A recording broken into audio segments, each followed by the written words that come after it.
Good morning, Sean. Here it's time for the Revelstoke Mayor Report with Mayor Gary Stelz. Good morning, Gary. Good morning, Sean. It's so nice to see you, Gary. Thanks. I'm glad to be here. All right, Gary. Did you have an excellent holiday? I know I saw you afterwards, but we haven't really seen each other much over the last several weeks. Yeah, I've been away. I actually went away for 2 weeks. My wife and I got away and that's good. You should do that. It's first time this year, or last year. So yeah, you're good. supposed to go do those things. Apparently, you know that, right? Yeah, apparently, yeah. You still are a funeral director, and people take vacations and go do whatever families do. Or did you take the grandkids, or was it just you two? No, just us two. Oh, that's nice too. All right. Well, I thought we'll dive right in. Sure. You have a few things we should touch base on. You probably have an idea what I'm going to ask, but so my first question is, or diving into, we'll start with snow removal. All right. So this is obviously a really heavy year. We've had a few in between, but I remember the first year I moved up here like 7 years ago, it was like this. It was a crazy winter for snow. Right. And I don't recall it being this heavy in that long of time. Yeah, it hasn't been. So I've got some stats regarding that. So since last 6 weeks, we have had over 9 feet of snow. So for the younger generation, they might need to convert that to metric, but I'm going to leave it at 9 feet. And then I think since January 2nd, we've had 14 tows where people haven't moved their vehicles. So I'm just encouraging people, get your vehicle off the road, but don't move it around the corner in front of your neighbor's house. That's not really going to work. So figure out a way, snow blow your lawn, dig it out, whatever you need to do. See what you can do to help us. It's getting a little tight on certain areas. You drive up Douglas and you're trying to turn the corner and you're like, oh, that blue truck's gonna. Yep. That's it. And our crews will be continuing to move snow and kind of widen lanes and take some of these hills away and make the corners so that we can actually see around them, that sort of thing. So I want people to be cautious as they're rounding some corners. If you're backing out of a driveway, so like my driveway is...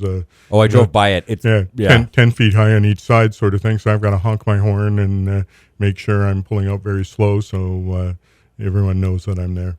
I was curious about that because I know that, the city has to dump the snow into the people's yard, et cetera. But is there a point where they may come and clear it out, get a bucket, scoop it out and dump it, wherever behind the R Wash up in Columbia Park or down by the dog park for Southside or wherever they'll determine in some areas where they need to do that. But right now it's like, let's get the main roads wider so that we can have normal traffic flow. And then once that, if we don't get much more snow in the next little while, they'll start to go into neighborhoods and deal with things that they need to deal with. Now, I shoveled off my roof. I really wasn't sure how much snow should be or shouldn't be on a roof before you go, I should probably shovel it. I noticed people were doing it, but I had no idea. I guessed.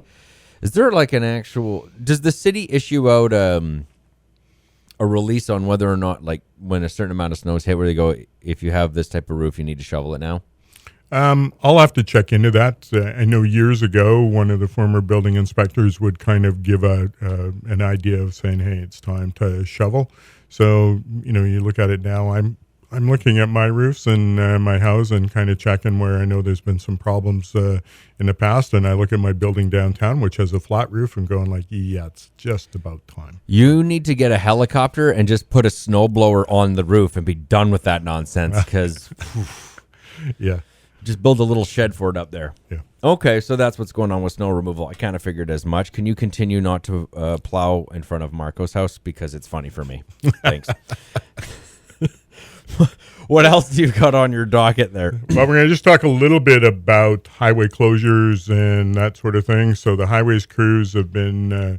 the manager for this area keeps in contact with myself and the mayor and Golden, just to kind of keep us up to date as to what's happening and how's their snow?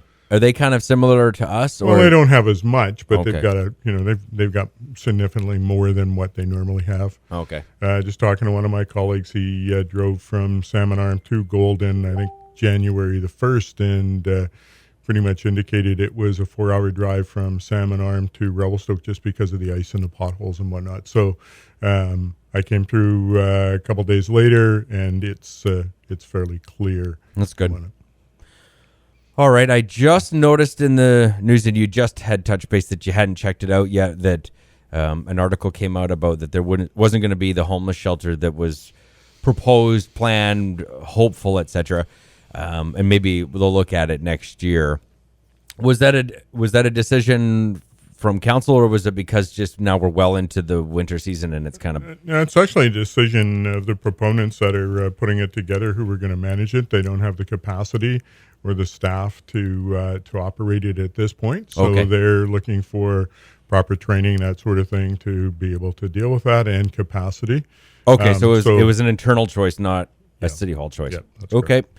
And now that Dawn is the new CAO, how are things? How's Dawn? Let's talk about Dawn. That's wonderful. Come on, Dawn. I like to call her the warden. I'm a little afraid of her, though. Be careful. Be wary. I know.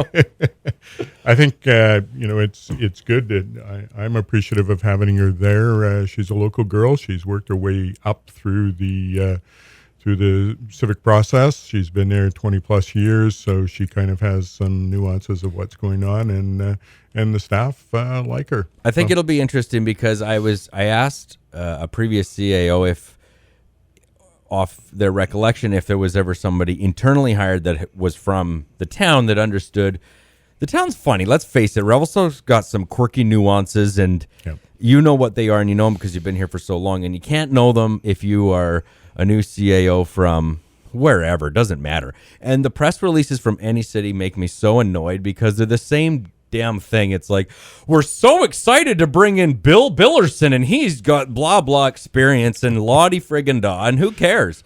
It's the same thing. It's a pile of smoke being blown, and no one has ever written a letter of, oh, this guy comes from here, and I don't know, he might be an idiot, but we'll find out, won't we?